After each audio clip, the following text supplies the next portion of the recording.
Hello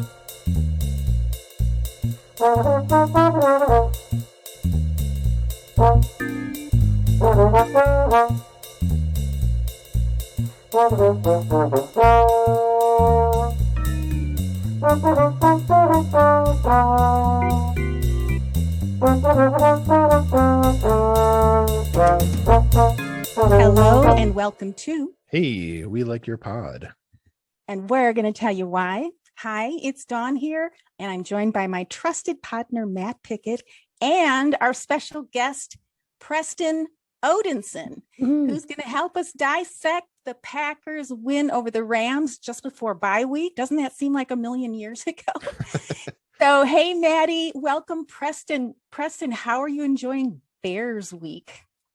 I'm enjoying it. I've got family up we're doing a quick Christmas with them, and then they have other stuff to do. And then, finals week too. So it's busy, but almost there. Very Almost good. there, That sounds, yes. sounds nice. And Maddie? Yeah, so I'm doing great. For the last Sunday, I was hanging out with mostly Bengals fans for most of the day. So kind of spending the day viewing the games and the outcomes of the games and the significance of the games through the eyes of Bengals fans, which is really interesting. It made the Steelers win over the Ravens much more interesting. I mean, it's a good game anyhow, but even that much more so. So I'm doing great. Kind of like you said, Preston, we at the school where I work at the University of Cincinnati. We just had finals. Oh, it's finals week this week. And I have a class I teach, and I also as an academic advisor. It's just a lot of stuff happening right now. So looking forward to the light at the end of the tunnel on that. And Dawn, what did you do? Tosh, my kitten. Tosh is French for spots. I don't know if I've ever mentioned her name on here, but she's officially 5 months old, and she's a whopping 6.6 pounds. I think she's going to have more of a Derrick Henry body than an Aaron Rodgers. She's a bruiser. My closets were being redone. They're almost done. I'm happy about that. And it was supposed to rain here, and it didn't again. So I'm a little bummed about that. I love when it's raining, but so sad. It almost never rains where I live here. I don't know. I was Preston being in LA. I was just going to say, did it rain up in LA? You're not in LA. So yeah, I enjoyed the Rams Packer game so much.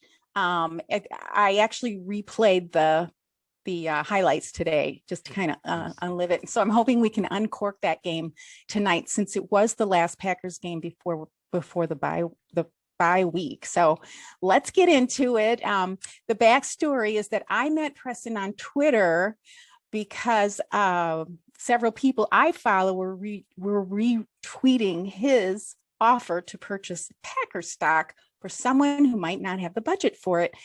And I just started following him, and we chatted. I noticed he wrote for the Rams, and so I was a little confused about that.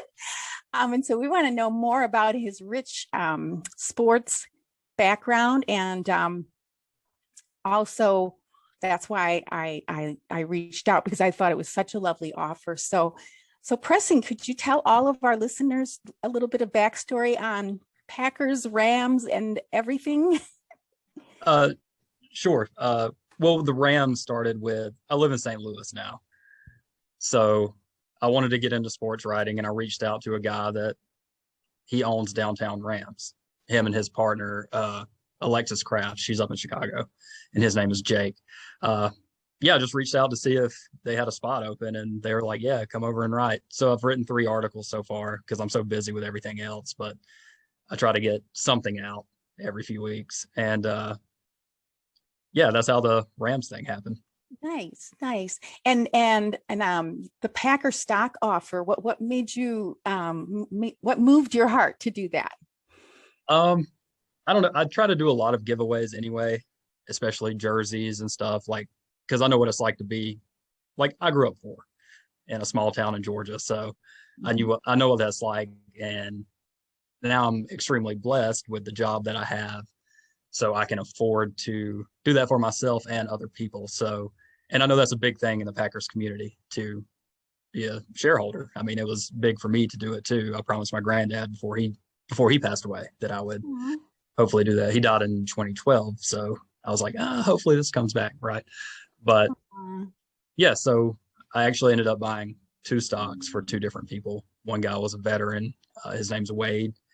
And I made sure to FaceTime these people to make sure they were real and they know that I'm real and I'm not going to scam them or whatever. Right. So yeah, it was pretty cool. It was a cool experience. Yeah, I think it's awesome that you did that, Preston. I mean, a lot of the Packers Twitter, of course, saw that and were like, this is amazing. And I think you're retweeted a lot when you put that offer out there. A Packers fan from Georgia, you said, right? Living in St. Louis, writing about a Los Angeles team. I love that. That's an awesome story. That's really cool.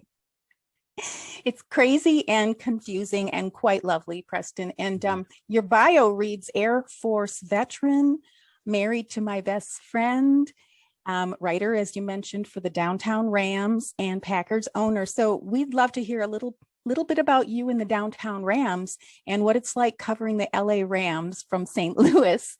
And also, did you mention you were pursuing an advanced degree there in St. Louis? So the first part of that question, covering the Rams in St. Louis is different because of how they left St. Louis. There's still some hard feelings here. But there's still a lot of fans, still a lot of Rams fans still here. It's good, especially this year with them getting Matt Stafford, Von Miller, signing Ramsey. I think they signed Ramsey to that extension. What was that, 2 years ago or last year?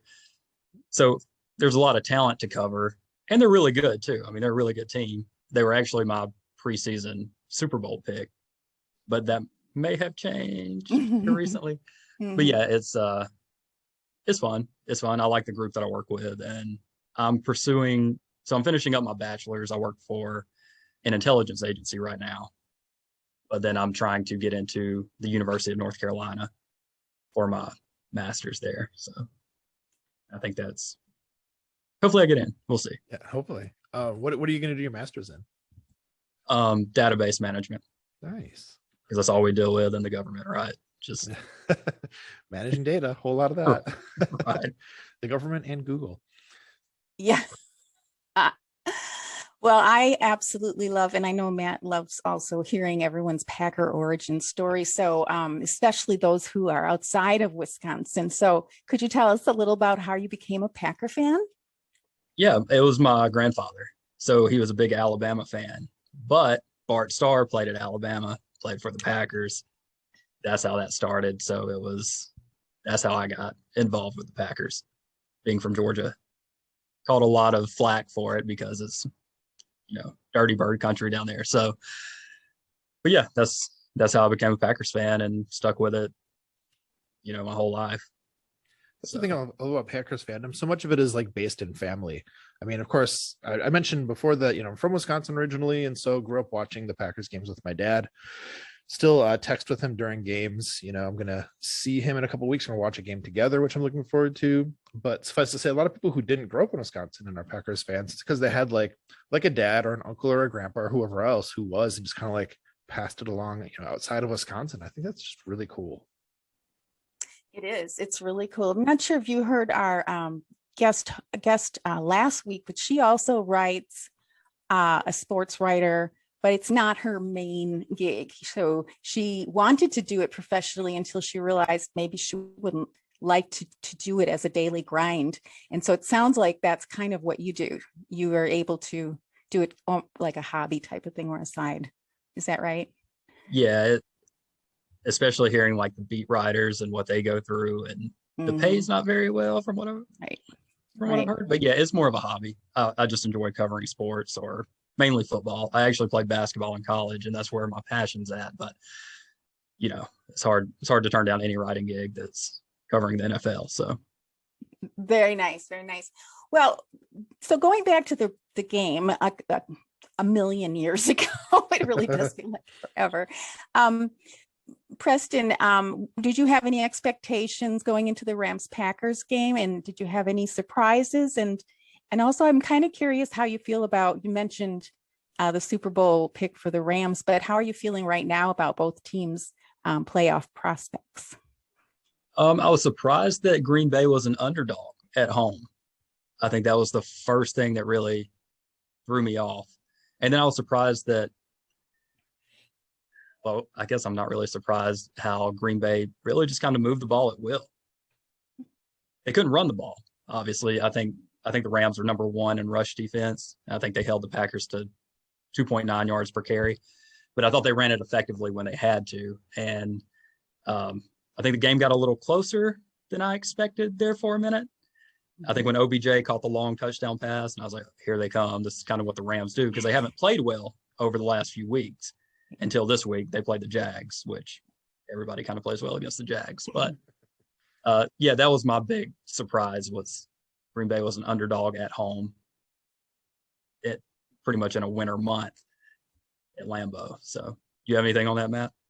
Yeah, I definitely thought there was a good chance we were going to lose until like the day of. I was like, maybe I'm feeling kind of good about this, and I didn't really know why. But then I was surprised how many people on Twitter were kind of voicing the same, I don't know, optimism, I guess. And definitely by the third quarter, when when Russell Douglas had the interception, I was like, okay, I guess the game's kind of put away. But then, like you said, Preston, it was like, are the Rams like gonna actually claw their way back? And fortunately they didn't. But there was a little bit of, after the third quarter, being like, all right, we're good. Then going back to fourth quarter, like, wait, what's going on? Kind of drama there. Yeah, it was a good game. I would love to watch it again. I'm not one of the people who has like, access to like, Game Pass or like the All 22 or anything crazy like that. So like I never get a chance to rewatch games, but that's when I would be happy to. I was also surprised with the offensive line holding up against Aaron Donald and Von Miller, Leonard Floyd, all those guys. Because they're beat up. So I was like, well, this is kind of an advantage for the Rams here. So but they held up. So yeah, they had to do a lot to make that happen. Of course, there were moments of like triple teaming Aaron Donald, but in the end, like they made it so he had like what I think like a quarterback pressure and no sacks, which was amazing. Man, the coaches for Green Bay, tell you what, they're amazing, especially really the O-line, man. Who's it? It's Adam Stenavich and Butkus, right? Who are the O-line coaches, and they have done amazing work. Yeah. I will say too, just I've said it before, I'll say it again. Huge Yash fan. A lot of confusion right now because the Packers media guide lists his name as being pronounced Nyman, but recently Wes Hodkiewicz has started saying it as Nijman. So we got like the J coming back into it, which is like everyone just started saying it Nyman finally. So now it's like, wait, which is it? Is it because Wes would probably know? I don't know. I got to ask him. It's very confusing. I felt like 50-50 about the game. Of course, I've been watching the Rams, but they hadn't been doing well. They were traveling to Green Bay. It was cold. I felt kind of 50-50-ish about the prospects of either team winning. But at no time during the game, once it got going, did I feel like we weren't in control. And we never did go behind in terms of points. I mean, and so I didn't feel that usual fear, like, oh my God, what's going to happen? I felt like pretty calm about it. I don't know. Maybe I was in la la land. I was just relieved we didn't have 100 more, season ending injuries, because, every game has been kind of a nightmare that way. So how do you feel now, Preston, about both the Rams and the Packers individually in terms of their playoff prospects? For the Rams, I think that's going to start on Monday night against the Cardinals. I think that's a big game for them that they need to win. And for the Packers, I actually think the Packers are probably in a better spot than anybody in the league, because you have some of your best players coming back who are going to be healthy going into the postseason, which is never the case. So you're getting Z back, you're getting Alexander back. I know Cobb just got hurt and he had his surgery, but hopefully he'll be back by the time the playoffs start. But I think the Packers are probably the Super Bowl favorites right now, in my opinion. And I think the Rams still have a chance, but I do think it starts Monday night for them. Any thoughts, Matt? Yeah, I actually totally agree with that, because it feels like, though the Packers bye week isn't like the focal or the the sort of pivot point for the entire league, it kind of feels like that's where we're at. Of course, that's always what December football feels like we're in this end game before like the big dance, and like there's just enough weeks and just enough kind of craziness that like a lot of things could play out in like really unexpected ways. And you look at like the teams that, you know, all these different like top contenders are playing coming up for the rest of the stretch. And like Packers schedule, especially how like vulnerable the Ravens look right now, I feel like we've got a good chance of running the table. You look at Tampa Bay's schedule to kind of bring them into this. Like they have a really easy schedule coming up, and we can't like drop a game if we want to have the number 1 seed, because they're right there with us. We have a tiebreaker with them for the conference record. But in terms of the Rams, I mean, NFC West is crazy, man. It's crazy. So like I've learned seasons ago not to even guess what's going to happen over there, you know? Right. Same. What do you think, Don? It could go either way. Yeah, I feel like that too. If we don't win all of the games, it feels like we're in the playoffs in a way right now, starting Sunday. It doesn't it? I mean, it's like we might as well be in because we can't lose any games. And it'll be really interesting to see how, you know, like Z plays after being gone for so long, after having back surgery. So there's just a lot of unknowns that I'm not super comfortable with, but I'm proud of the team for what they've done, you know, so far. So, I was gonna say, Don, that's a really good point. Sorry to interrupt. That's a really good point about like with something you said just triggered this for me. Sorry. okay. Z coming back, like how good will he look at first? Mike Smith said in the press conference this week, Z is not going to be like amazing at first because he really hasn't had a lot of practice this whole year, you know, even before he was injured. Mm-hmm. So getting those guys back, but it's really gonna be interesting to see like what kind of shape they're in and how good they are coming back. Of course, Jair coming back to practice this week is very optimistic. Really excited about that. They were saying before Bakhtiari's like second knee surgery that like it should be just a couple extra weeks. So like should be soon. It's very exciting stuff. Well, and not even in addition to how they play after being gone and after rehabilitating their physical issues, it's how it's going to turn out, how it's going to balance the whole team out, throw the coaching plans off, you know, all of that. It's just going to be a huge challenge all the way around. So it's going to be an exciting 5 weeks for sure. Yeah, I'm super excited about it. So it's really eye-opening, Preston, to hear how your education and your experience and your family background all kind of tie in to turn you into a writer for the Rams, the downtown Rams, not the Rams official organization as of yet, right? So I'm wondering how well do you think, you know, the Packer writers do the beat? You mentioned how difficult it is for them, and how do you feel about the Packers, not just the beat writers, but Packers Twitter and the Packers community as it compares to the Rams, or if you can? Yeah. For the beat writers, I think Matt does a really good job. Matt Schneidman. Yep. I don't know how to pronounce his last name. Yeah, Schneidman. He's amazing. Really good dude. I've spoken with him a few times. He is probably one of the best writers in all of sports, in my opinion. I think he does a really good job with everything. And then he does the live question and answer on The Athletic. I don't know if y'all participated in that. It's really cool. You just ask him a question and he'll literally respond. It's almost like a chat. I really like Aaron Nagler. Seems like a cool dude. I'd probably drink a beer with him. Yeah, totally. Yeah. But in terms of like the Twitter community, the Rams are they're all the same. All Twitter communities are the same. It's kind of like, you know, you have the Packers fans who love Aaron Rodgers and who will go to war for him. And then you have the fans who don't like him because of his beliefs. It's the same thing with Matt Stafford and Jared Goff. You have Matt Stafford truthers, and then you have Jared Goff truthers. And it's just kind of, you know, it's like, what are we doing here, man? But no, I think the Packers community is really good overall, especially like Jamie, I don't know her last name. I think Jamie, it's no last name. No one does. Jamie, no last name. Yep. She's amazing. We love her. Yeah, she's really great. Just a lot of good people in the community. I don't know that many Rams people. I have a few followers, and I've spoken with some, and they're all nice to me. Also, haven't written anything bad about their team yet, so we'll see when that happens. What do you think, Matt, about the Packers community? Don and I are huge fans of the Packers community, the writers, the beat writers, the content producers. Totally second what you're saying about Matt Schneidman. He's amazing. I think my favorite beat writer is Bill Huber. I have him as